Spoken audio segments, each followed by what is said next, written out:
right, good morning, everybody. Today is Thursday, April 13th, 2017. I don't remember what day it was, what month it was. And this says before the first cup of Jules here on UCY.TV. Happy Thursday, everyone. It is a little nippy, 43 degrees, very bright and sunny here in upstate New York. The snow is gone, but it is not early summer anymore. We're back to the beginning of spring. So where do we leave off on Tuesday before we were so rudely interrupted by my computer completely going into freak out mode 5 minutes before the show yesterday? We titled the show Behavioral Addiction, Brain Hijacking, Eyeball Beams, and Augmentation. We had talked about a bunch of things, being able to manipulate our minds and bodies as part of this new 21st century creeping of technology, this eventual merging of man and machine, which is what they are gearing us up for. They're using that dopamine carrot to try to convince the younger generations that it's okay, Johnny. It's okay. You love dopamine. You love the machine. We will be with you at all times next to your bed. And in your day, you will come to depend on your devices to function. And eventually, it's going to be just too difficult to remember all these devices, these passwords, your keys. I mean, hey, who doesn't forget their keys every day? Not me. But they try and sell this to you. It's like, look, it's going to be so easy in the future if you just don't have to worry about all this stuff. I mean, who can even remember to charge their devices up, Johnny? So don't worry about it. We can use kinetic energy to power the little implants that you won't even see or feel, and it'll give you superpowers. You know, we discussed a story. This has come up a few times now. We had Regina Duggan kicking it off back a few years ago with an interview that she had done with a bunch of tech leaders, talking about how amazing it would be with not only implants, but also those little wearable tattoos that would kind of be the transition. They'd make them in pretty colors, and they'd maybe put them in some cool shapes so the teenagers would want to wear them to piss off their parents. Her exact words. You know, having a pre-teen myself and remembering what a little pain in the ass I was, I could tell you that every little teenager wants to have angst against their parents. They want to go out and do things, and they feel that their parents are holding them back. And they don't want to listen to their parents. They want to go out of their way to just push that button to give them the middle finger without doing it. And a special super-powered tattoo put out by DARPA with pretty colors and skulls or whatever symbols that would make your parents mad would be quite a rebellion. Imagine if it could be their cell phone and they could communicate with their friends and text on it and everything. Just wait and see. But this place, I'm not sure where this was. I thought this was in Europe. I watched the video, but we can't do that here anymore. But this came out from Associated Press.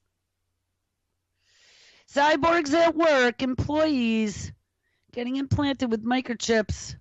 Like I said, we've covered this before. They had talked about it in a few different places. Painlessly, right between the thumb and the index finger.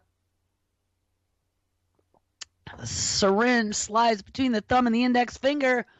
Then with a click of a microchip, it is injected into the employee's hand, and another cyborg is created. What could pass for a dystopian vision of the workplace is almost routine now at a Swedish startup hub called Epicenter. The company offers to implant its workers and startup members with microchips the size of a grain of rice that function as their swipe cards to open doors, operate printers, or buy smoothies with the wave of a hand. And we read a story on Tuesday about death of a smartphone And I kind of went through the story about how, yes, we love them. They're getting smaller. They're getting better. They're getting faster. They're going to come equipped with virtual reality and augmented reality. And the next will be these little screens that'll zap you in your eyeballs. Remember, we talked about those. Don't ever let it get near your eyeball, people. We're going to talk about the orbitofrontal cortex here somewhere. I don't know. I got a couple stories here about things that they can do when they manipulate that orbitofrontal cortex. But now we've gone from that smartphone to those little VR devices zapping your eyeball. Now we've literally moved to this next step, and people are already stepping right up, injecting grains of rice into their hands to take the place of that, pesky ID card that you used to have to remember to put on your belt loop every day. Zoop, zoop, zoop. Too much arm exercise, having to whip that thing out. So now let's just make it easy. Now you just put it in your hand. It becomes ubiquitous. You don't even have to remember it's there. You just walk through a doorway. The injections have become so popular that workers at Epicenter hold parties for those willing to get implanted. The biggest benefit, I think, is convenience, says Patrick Masterson, co-founder and CEO of Epicenter. And as a demonstration, he unlocks the door merely by waving near it. And basically, this replaces a lot of things you have. He says other communication devices, whether it be credit cards. Talk about like Danger Will Robinson. This could be your credit card too.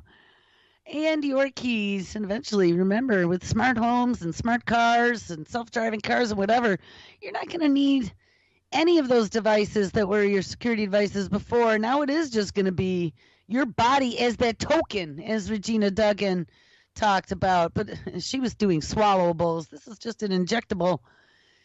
This technology itself is not new. Such chips are used as virtual collar plates for pets. They're going to tag us just like the cats and dogs at the vet office. Companies use them also to track deliveries, but it's just never been used to tag employees on a broad scale before. Epicenter has a handful of other companies that are the first to make these chip implants broadly available. And as with most new technologies, it raises security and privacy issues. And yeah, in one of these clips, I watched a CBS News clip yesterday about this as well. They had people on saying these are so easy to hack. None of this again has security. And people with this Internet of Things, the Internet of Things has already brought DARPA and DARPA Dan to go, oh no, this Internet of Things is so insecure. We need to do something about it. Problem reaction solution. I just saw, let's pause for a moment because I didn't open it, but we're going to scroll it. I just saw that because of the Internet of Things, we have this big problem with botnets now. And it appears, it appears that the FBI just shut down a very large botnet attack where they somehow pulled some fast one and got a whole bunch of millions of them to go into action so they could attack them. But get this, guys. Problem reaction solution again. The FBI shut down a huge botnet attack, but there are plenty more left. The crackdown was made using new powers, ding, ding, ding, that allows the FBI to remotely access computers that apparently are infected without the users knowing, but accessing computers that the FBI does not have in custody. Ding-a-ling-a-ling-a-ling-a-ling. They have some new powers legally, that if they think you're infected, just like I've said before, once they start diagnosing everybody with mental disease on a spectrum, utilizing your smartphone, nobody will have to bring you in for treatment. They will be able to diagnose you remotely. and tell that you have a problem, Johnny. Well, your computers too. They apparently now can tell if you have a botnet infection. And they can access your computer by law remotely, even if it doesn't have it in custody. And of course, it's all in the name of an emergency. The government is also logging the IP addresses of those infected devices, and I'm sure the names of their owners, so that their users could then be alerted by the FBI to the problem in order to remove the botnet malware from their computers. And if you can even believe it, if anyone remembers that FBI virus, quote unquote, back from, I would have to say 2011, maybe, if I had to guess, maybe early 2012, after they announced all the keywords that if they were said in conversation on an electronic device would put you on a red list like Port Cloud, Mexico. We had done a show here at Orion. This is our WTF show, and I don't know, there were probably 5-6 of us on air, and we made a concerted effort in the, I don't know if it was an hour or two, I think that show was 2 hours, to say every word on that list on air. And shortly thereafter, lo and behold, the machine that we broadcast on, which actually is my machine that is now completely dead in the water because Skype upgrades will not install, and it's an operating system, Vista, has been fully discontinued by Microsoft, so nothing installs on that computer anymore. They've turned off the install capability, which is a new one to me. But that machine was completely cut off from the network at that time, was completely isolated by whatever that virus was, unless I installed a patch from an FBI server to fix it. Wink. Like I'd believe that. And you know what? It took Paul a couple days. He figured it out. He got it all back online after a while. So whatever. But we find out later that anyone who had that quote-unquote virus, that after that drop-dead date, if they didn't go to the FBI website and get that patch, that they would get cut off the network. The virus did it, not the FBI. We found out that for months beforehand, the way the FBI was tracking this virus was that they took everyone who was infected and they put them on an FBI proxy server. So every bit of traffic that was passing through your machine, every search, every phone call, everything you did went through the FBI proxy server. Oh, well, guess what, people? Sounds like they have a similar plan on how to tackle this brand new botnet problem that they said that we have. And the Internet of Things, of course, is so insecure, it's going to make this way, way, way, way, way, way worse. Add to that now that we are inserting microchips into people who also can be hacked. And herein lies the big problem and the challenge of the future, where people think that this march forward into surveillance is just kind of out there for those people. Oh, no, it isn't, people. It is for everyone, and now it's all going to be done in the name of security, and it's not going to be hackers under every bed, ISIS in every closet anymore. It's going to be for your own safety, because your car will be tied to it, and your home, and your credit cards, and your fobs, your key fobs, your bank accounts, all of your passwords. Don't worry about it, people. It's coming.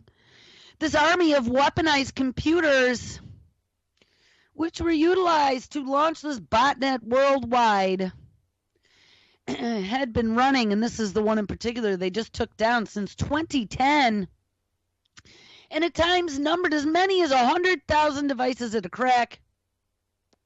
But it could be millions of devices. It could be every device in the internet. And when they turn it on and they can set a date, we've learned all about them before. We've talked about botnets, but they could set them so a certain date, a certain condition would turn them on. And they're literally Trojan horses that are on people's computers and devices all over the world will come to life and start pushing out traffic. They could do a denial of service attack easy.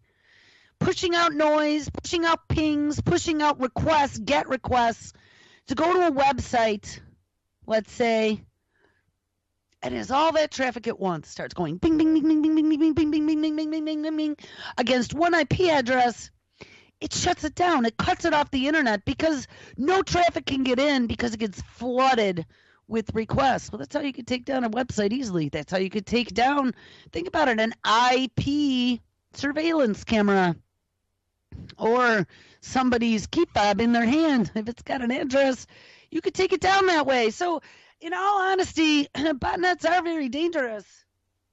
But I don't think the way around them is giving the FBI newfound powers to be able to route device IP addresses through some proxy server and then alert the end users that, oh, yes, they've been infected and we've been watching you.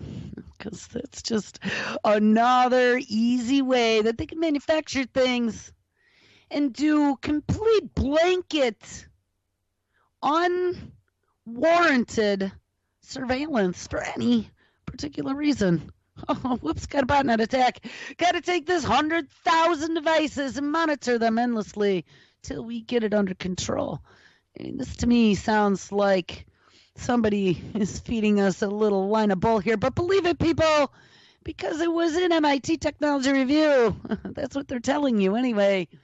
So this army of weaponized computers, in this last case, have been running since 2010, and at times numbered as many as 100,000 devices at a time. According to the Justice Department, this malware scoured computers running Windows for usernames and passwords, as well as intercepted network traffic to the same ends.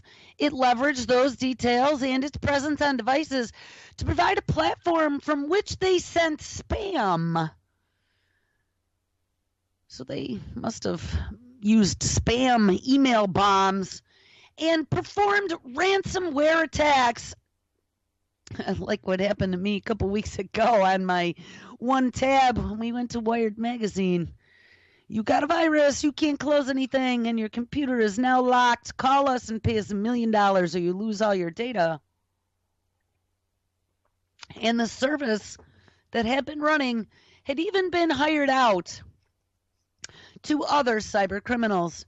A New York Times report contains more detail. And this hacker's name was Levashov. And it included his collusion also with who? Oh, the Russian government. Now, you know, of course, this again, the narrative is being crafted. So it is the rogue Russian government that is working with a rogue hacker that is hacking all these machines using botnets that now makes the FBI have new powers to be able to take over everybody's machines to keep you safe. Now, I'm going to tell you, way back in the days when we did have real hackers, and it wasn't this whole new, brave new world of cyber war that they are waging between countries, China, Russia, and the U.S. in particular.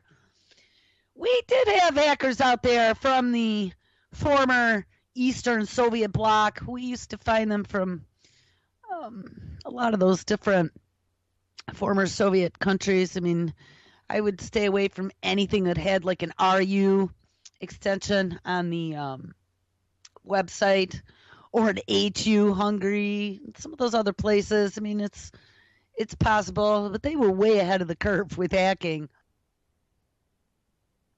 It was more of an organized crime thing rather than something that was in collusion with governments and cyber patrol back in those days. But anyway, now the FBI has neutralized that Lesharov by creating dummy servers. And this is what I was saying. This is like that last time we had the virus that the FBI saved us from. And these dummy servers receive requests for instructions that are sent out by the infected devices. It blocks those instructions from making them to the devices. And this crackdown was made possible by new powers that allow the FBI to remotely access computers that it does not have in custody.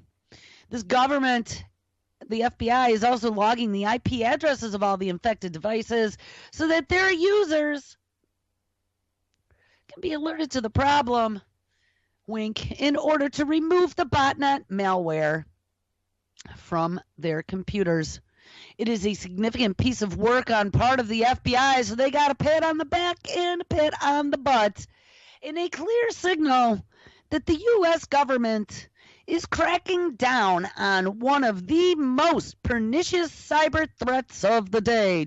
Look out, because remember, like I said, and like we have read, and like we've heard Dr. Dan tell us before, the Internet of Things is ripe for the plucking.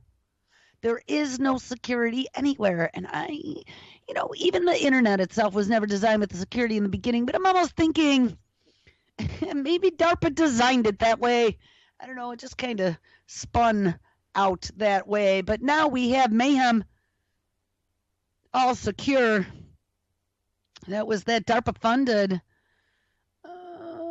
immune system for the internet, AI that is able to go out, search, repair, and destroy.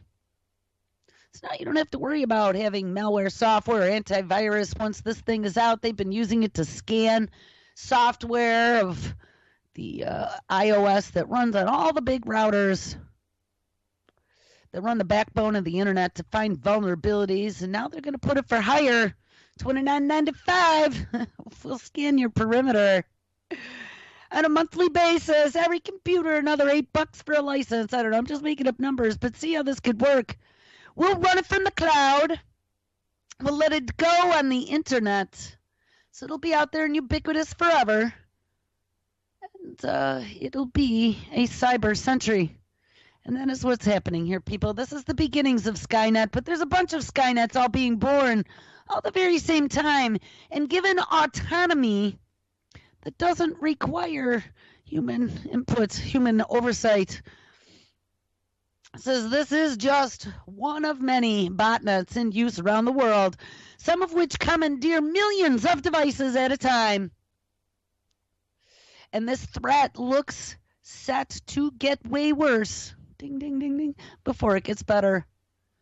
As connected devices proliferate in our homes and in our offices, and I'm going to add to that in our bodies, there are more and more pieces of hardware available to do cyber criminals' bidding. In fact, the situation appears to be getting so bad that we made the so-called botnet of things one of our 10 breakthrough technologies of 2017, the botnet of things. There you go, guys. That puts the writing on the wall. See, the surveillance and rolling out how bad the surveillance is, I think, was to kind of get us used to it. I think was to try to get the older people to feel that fear button, because younger people, they're all about giving it up to the machine. They're all about putting it out there. They don't give two shits who's watching, but the older people do. But hey, if you can get the FBI to watch you, and it's going to keep you safe from the scary Russian hackers who now are commandeering your IP camera that you were using in your living room to watch, Fluffy while you were at work or on vacation, that is going to be A-okay in your book. Don't worry about it. The FBI's got it all under control. The fear, ding, is that increasingly large botnets could be used to carry out attacks that are targeted at internet infrastructure providers, like that one that took down parts of the West Coast's web last October. Ding. See, you guys felt a little pain. So far, attacks have been relatively small and short-lived. But hey, if cyber patrols get their hands on them, this increasingly centralized nature of the internet means that it could one day become catastrophic. Oh, be afraid, people. Be very afraid. And whether that means leaking vast quantities of data, yes, so they're going to swipe all your private secrets off your machine and put them online, or just simply taking the whole internet offline, and then all of our little dopamine junkies are gonna be jonesing. Congress, of course, is also aware of the scale of the problem, and clearly the government agencies are too. So don't worry about it, people, because they're gonna work on it. And they have given the FBI new powers to take care of it all.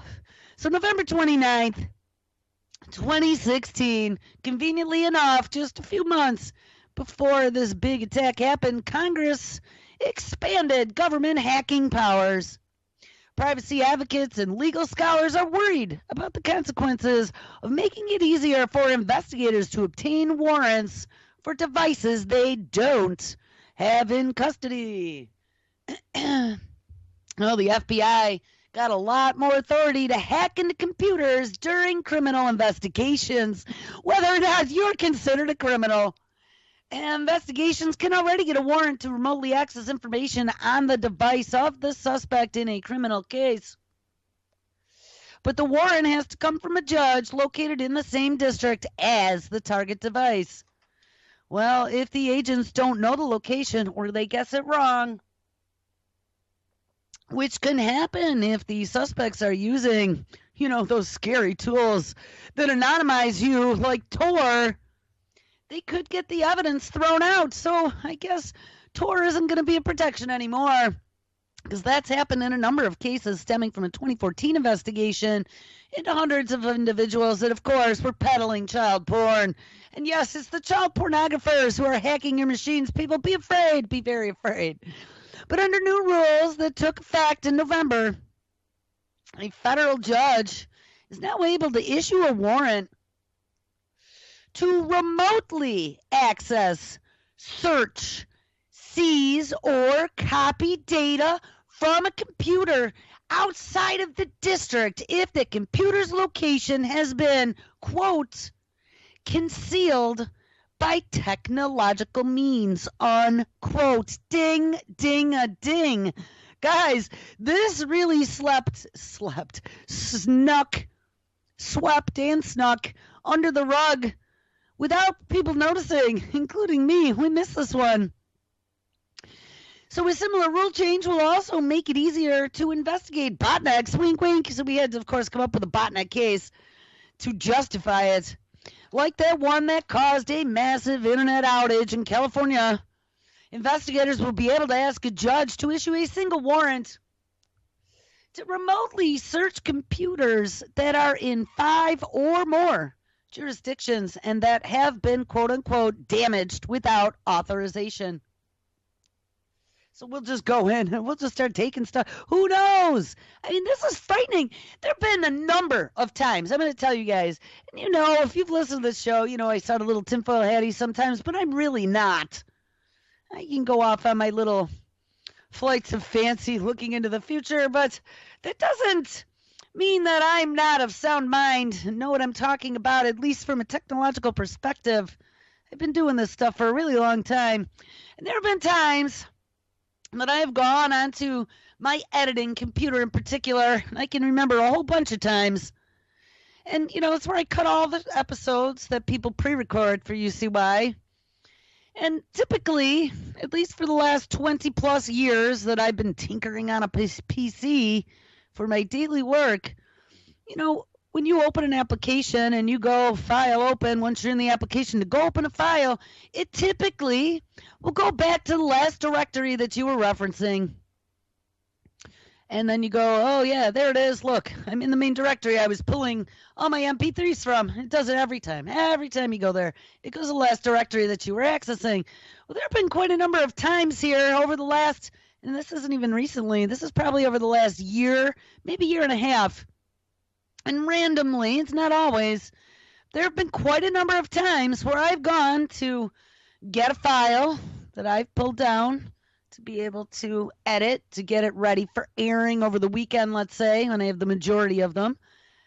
And instead of going to the directory where I download all of my pre-records to add the bumpers and edit length of time or whatever, it goes into a completely different directory that either A, I've never been into, like one deep in the bowels of Windows, and even that I thought, well, maybe there was an update or something that I wasn't aware of, and that's where it just put the files. But there have been other times it's gone into directories that I haven't been into in literally 5 years. Ones that might have personal pictures or ones that might have, some files that I saved as a PDF and some of my investigations. And I thought to myself, who would have been on my machine accessing something from that directory? I've asked my husband. I mean, this office is my exclusive domain pretty much. Nobody comes out here because it's kind of messy. But it's mine. It's all mine. As far as my space, this is my quiet space. But who on earth would have been out there? And it hasn't been any of my family. So I don't know. Just momentary breakages of windows, I guess, is what I always chalked it up to, with a little wink on the side. But you know that they've been doing stuff. I mean, it could have very easily been a hacker as well. But we have been remotely accessed for a long time. But now I guess, hey, if they can even think that your machine has been compromised by some sort of online threat, you could be caught up in the sweep that allows them to start snooping around to see what you're doing and who you are talking to. A similar rule change will also make it easier to investigate botnets, blah, blah, blah. We already read that. The U.S. Department of Justice says that these changes, which are being made to Rule 41 of the Federal Rules of Criminal Procedure, are necessary for law enforcement to keep up with the kinds of crime that are being committed online and do little more than streamline the warrant process. In November 18th, a letter to Senator Ron Wyden, and Ron Wyden had been one of the only senators that was standing up against any of this stuff. Wyden stood up for a lot of stuff that we also stood up for. And I don't know, poor Wyden. Senator Ron Wyden of Oregon. The Assistant Attorney General Peter Katzek said in the amendments to Wyden, quote, he would not authorize the government to undertake any search or seizure or use any remote search technique that is not already permitted under current law. So we're just going to enforce it, but it was already permitted for the FBI to get into your machines, apparently. But privacy advocates and civil liberties advocates, technology companies like Google, and opponents in Congress say that these amendments, and, of course, Google has to stand up and say, oh, no, this is bad. This is bad. But I think they do that just to make their stock price keep going up because Google's doing their own surveillance. And I think Google sees that they're going to have competition if the FBI is in there sniffing your data as well. But these guys all say that these amendments open the door to a dangerous expansion of the government's authority to conduct surveillance. They say that the broad language in these amendments could apply to circumstances far beyond the ones that the government describes. Quote unquote, major policy decisions like this should have to go through Congress, argues Wyden, and I would agree with that. It didn't even go through Congress, just went through the judicial branch and gave it a rubber stamp. For example, concealing one's location, quote unquote, by technological means, i.e. Tor, or any of the other hidemyass.com softwares, could refer to a wide range of technologies and behaviors like using a virtual private network, using ad blocking software that conceals your geolocation, or even changing the location setting on a social media profile.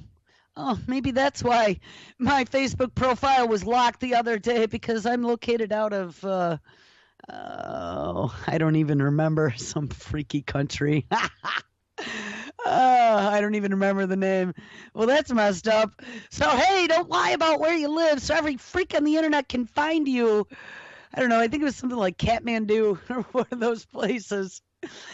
The language of the new rules suggests that if you do one of those things and a judge deems your device relevant to a crime, law enforcement could get permission to access it. If this rule is not stopped, which it wasn't, anyone who is using any technological means to safeguard their location privacy could find themselves suddenly in the jurisdiction of a prosecutor-friendly or technically naive judge anywhere in the country, argues Rainey Reitman, activist director at the Electronic Frontier Foundation. The other rule change is raising concerns about the Fourth Amendment rights of innocent people whose computers have been co-opted into a botnet, which can be composed of millions of computers located all around the world. Orrin Kerr, a law professor at George Washington University who specializes in criminal procedure and computer crime and who was part of the committee that proposed the rule changes, says the Congress should consider what the government owes those machine owners. Should the government do nothing, leaving the victims' computers infected, or should the government take steps to patch, ding, ding, ding, those computers, or encourage others to patch them? And if so, how? Well, we found out in that other story they're going to send you a nice little note saying, we're the FBI, and we've been looking around on your machine, and we found out you're infected, and we've been proxying you somehow, so you better get it fixed. Otherwise, I don't know, like that old virus, you'll just go offline one day. Given such unanswered questions, opponents of the changes say the Congress needs more time to deliberate. Woodrow Hartzog, a law professor at Stanford University who specializes in privacy law, says that the history of computer crime law shows that vague language can also lead to unintended consequences as technology evolves. And even slight vagaries or miscalculations can result in dramatic expansions of power. Citing language in the Computer Fraud and Abuse Act, passed in 1986, that has created, quote, an incredible amount of confusion over what actually constitutes a crime.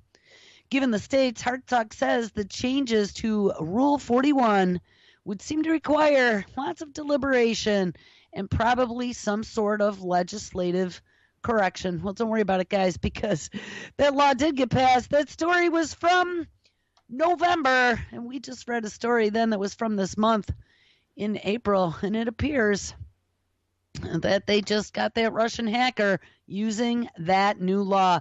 But don't worry about it, guys, because one of our champions way back from the 90s, Kevin Mitnick, was a hacker back in the early days of the internet, if anyone remembers him. Mitnick got caught, and I remember exactly what his crime was, but he was doing stuff that pissed the government off. And they caught him one day, and he had to go to federal prison for a while. And all of us techs used to watch everything that Kevin Mitnick did because he was interesting. He was one of those people that put his middle finger up and said, hey, I am a cowboy in the new Wild West of this thing we call the internet, and I know way more than you do, federal government. And back in those days, that's the way it was. The feds had no clue, and the hackers and the technology companies really had charge of everything that was happening out there. Well, Mitnick got caught, and he was in federal prison. Mitnick got out, I would say probably 10, 12, 15 years ago maybe already. And one of the things when he first got out, he wasn't allowed to go near a computer. That was one of his punishments. He was not allowed to touch one. I don't know if that still is true, but in the meantime, Mitnick created his own cybersecurity company. And I think he's a cyber advisor or something of that nature. Well, back in February, story came out, famed hacker Kevin Mitnick is now going to show you how to go invisible online. I was so happy to see that somebody from the old days actually raised their head and had something to say about it. And even if he doesn't raise the red alarm, the fact that he's going to show you how to go invisible, like I was saying, stop feeding the machine. Stop putting your data out there everywhere so they have another tool to be able to profile you, to be able to make you vulnerable, to be able to surveil you, apparently. Find ways to go off grid. Find ways to distance yourself from that dopamine button. So it's not even just the surveillance. It is being sucked into the machine. I'll read a little bit of this Mitnick story, and then we're going to go to where this is all leading, where we ended up on Tuesday. So Kevin Mitnick actually wrote this story. If you're like me, one of the first things you do in the morning is check your email. And if you're like me, you also wonder who else has read your email. And that's another thing that has happened to me occasionally, not with my emails per se, though there's a few times where an email's been read and I haven't quite read it yet. And it's like, whoa, where did that get read? But definitely in texting and in instant messaging for icons, There's a lot of times where I don't even get an alert, especially recently, like it's open somewhere else and someone else is getting my alert, yet there's messages there, ones that I never read, but they are already read somewhere else. And I don't care. Like I said, we all say, oh, I don't care because I'm not doing anything. And I almost actually said that.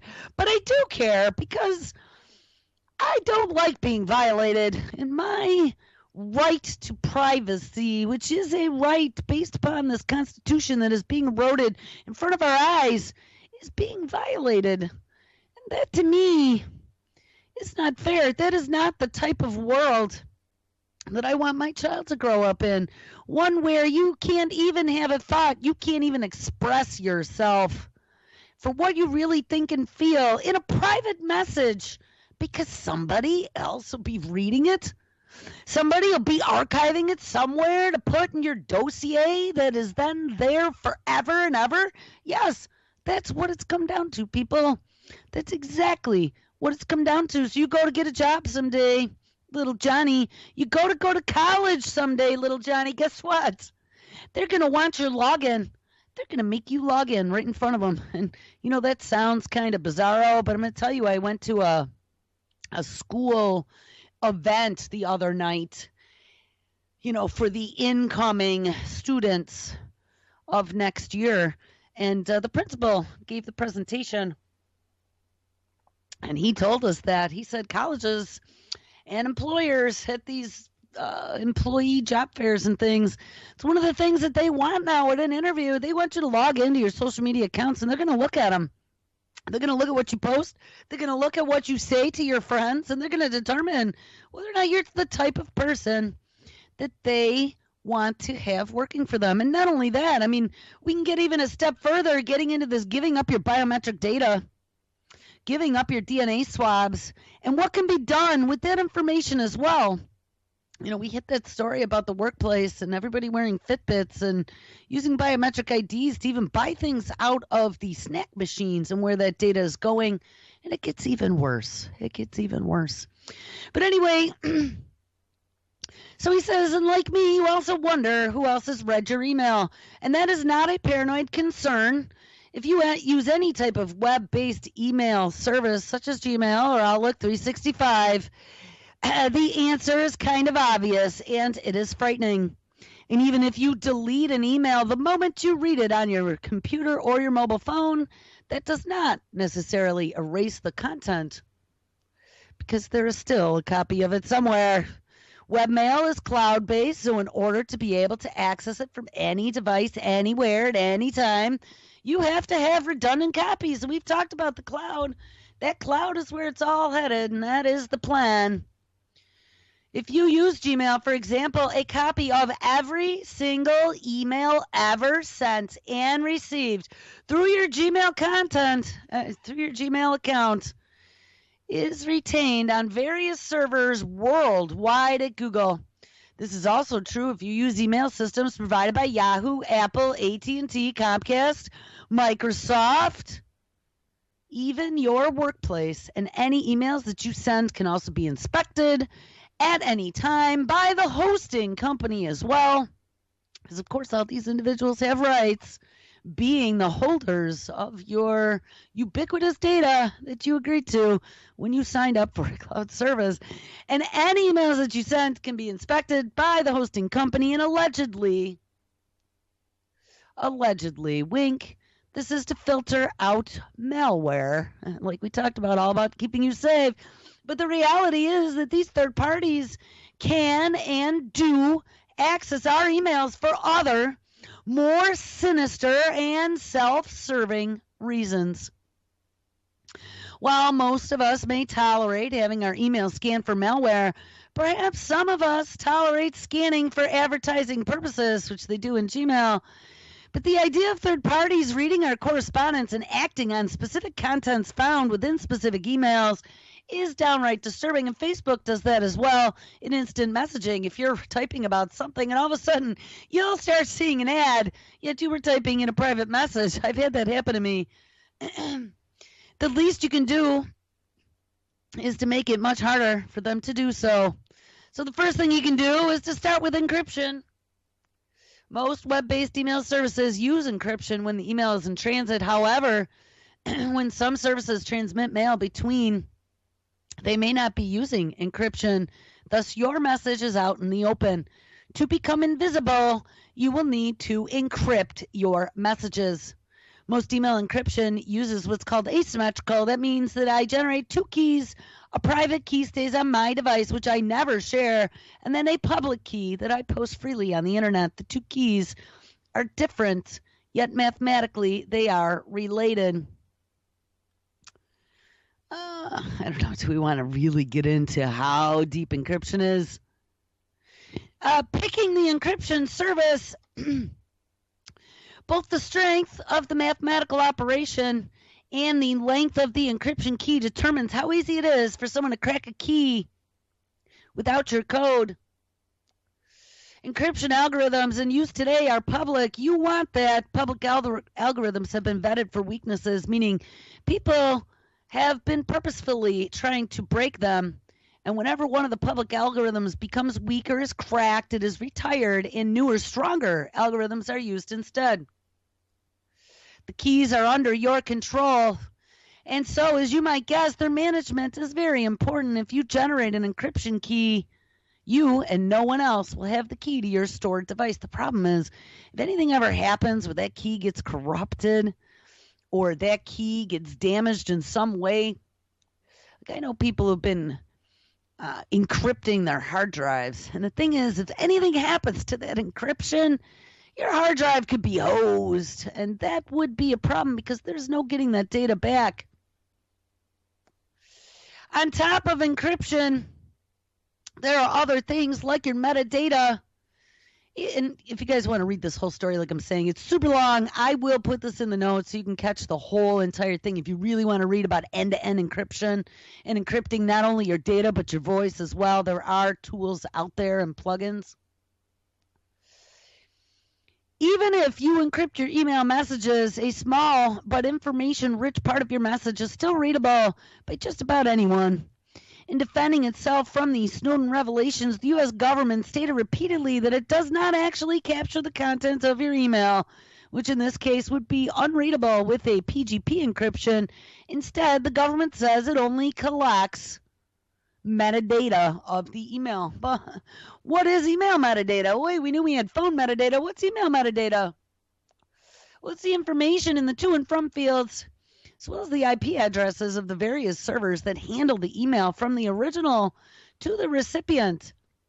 It also includes the subject line, which sometimes can be very revealing to the encrypted contents of the message. And metadata, a legacy form from the early days of the internet, is still included on every single email received and sent. But modern email readers hide this information from display. Right, there's a way you can get that out of there, though. And that may sound okay since third parties are not actually reading the content, but you probably don't care about the mechanics of how those emails traveled, but the various server addresses and the timestamps. But you'll be surprised at how much they can learn from the path of that email and the frequencies of email reveal. And according to Snowden, our email, text, and phone data is being collected by the NSA and other agencies, but the government can't collect metadata from everyone, or can it? Well, technically, no. However, there has been a sharp rise in legal collection since 2001. To become truly visible in the digital world, you will need to do more than encrypt your messages. You will need to also remove your true IP address, which we just found. If you're not using your true IP and you're hiding behind some sort of Tor or hidemyass.com, that will make you a potential to the FBI in scanning your stuff. Remove your true IP address. This is the point of your connection to the internet, your fingerprint, and it can show where you are down to your physical home address and what provider you use. You also want to obscure your hardware and software. When you connect to a website online, a snapshot of your hardware, and they will also tell you what operating system and everything in your browser and your software you are using may be collected by the website. You also want to defend your anonymity. Attribution attribution online is hard. Proving that you were at the keyboard when an event occurs is difficult, however. If you walk in front of a camera that's connected to a device on your computer, or if you're even going online at Starbucks or an internet cafe, or if you just bought a latte at Starbucks with your credit card, these actions can be linked to your online presence just a few moments later. To start, your IP address reveals where you are in the world, what provider you use, and the identity of the person paying for the internet service, which may or may not be you. And all these little pieces of information are then included within the email metadata that can later be used to identify you uniquely. Any communication, whether it is email or not, can be used to identify you based on your IP address that they assign to the router that you are at and using while you're at home, at work, or at a friend's. IP addresses and email, of course, can be forged, and someone might use a proxy, but that email appears to originate from another location. But a proxy is like a foreign language translator. When you speak to that translator, the translator speaks to the foreign language speaker, and only the message remains exactly the same. The point here is that someone might use a proxy from China or Germany to evade detection on an email that really comes from North Korea, and that's some of the stuff that they've been accusing the feds of doing, of course, to make it look like hacks came from Russia when they really didn't. One way to mask your IP address is to use the onion router named Tor, and like we just saw, if you use Tor, that makes you a suspect again, which is what Snowden did. And Tor is designed to be used by people living in harsh regimes, now the United States as well, as a way to avoid censorship of popular media and services and to prevent anyone from tracking what search terms they use. Tor remains free and can be used by anyone, anywhere, even you. But remember, that new law, that change to whatever it was called, Rule 41, now makes you a suspect if you have used its software. To use Tor, you will need a modified Firefox browser from the Tor site, which is torproject.org, if anyone wants to check it out. Not that I would recommend it now, but it might be worth looking at ways around things. Remember, this is from Kevin Mitnick. Another thing to do is to create a new, invisible, secret account. Legacy email accounts might be connected in various ways to other parts of your life, and I've done that as well, but they get all intermingled, which is hard to do. And don't use that for anything personal at all. To keep this account anonymous, you can only access this account from within Tor, so your IP address of that email account will never, ever be associated with you. As you can see, becoming invisible and keeping yourself invisible requires tremendous discipline and perpetual diligence, but it is worth it. The most important takeaways are, first, be aware that every way that someone can identify you, even if you undertake some but not all the precautions, isn't too difficult. And if you do undertake all these precautions, know that you need to perform due diligence every single time you use your anonymous accounts, with absolutely no exceptions.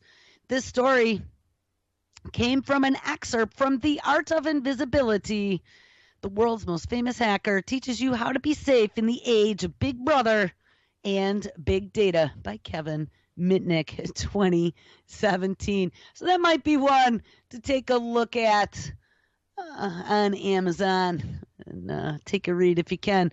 So anyway, how is it going to get worse? Well, people inserting tracking devices into their hands, while biologically safe, the data generated by these chips can show how often an employee comes to work or what they buy. And unlike company swipe cards or smartphones, they generate the same data.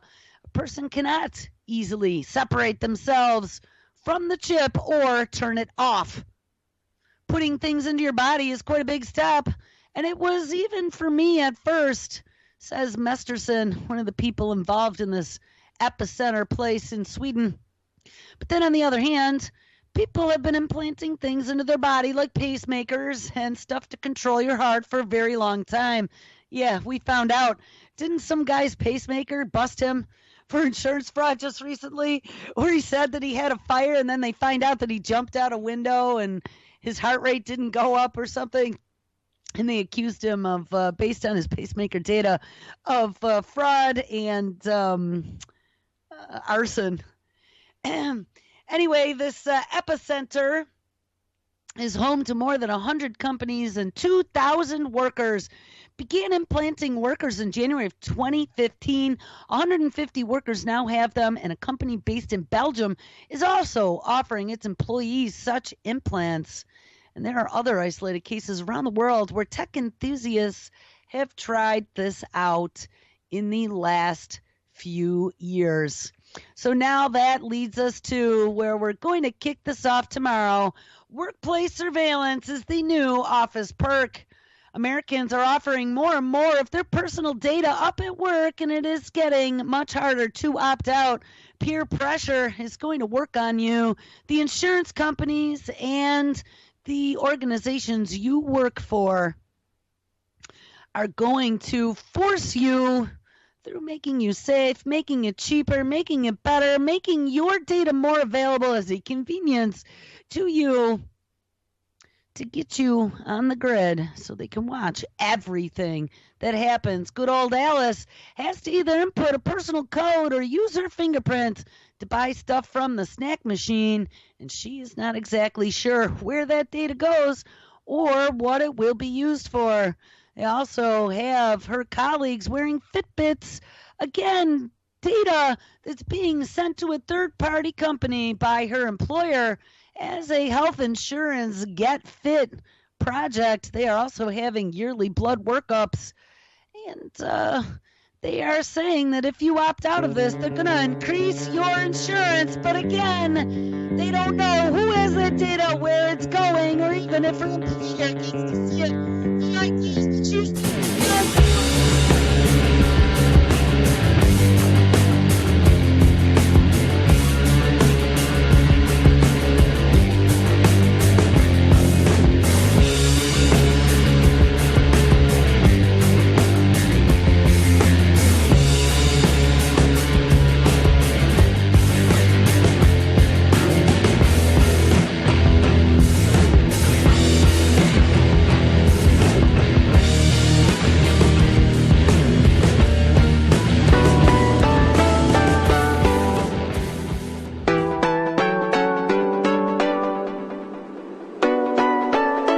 This is Ozzy Skateboard, and you're listening to UC Live.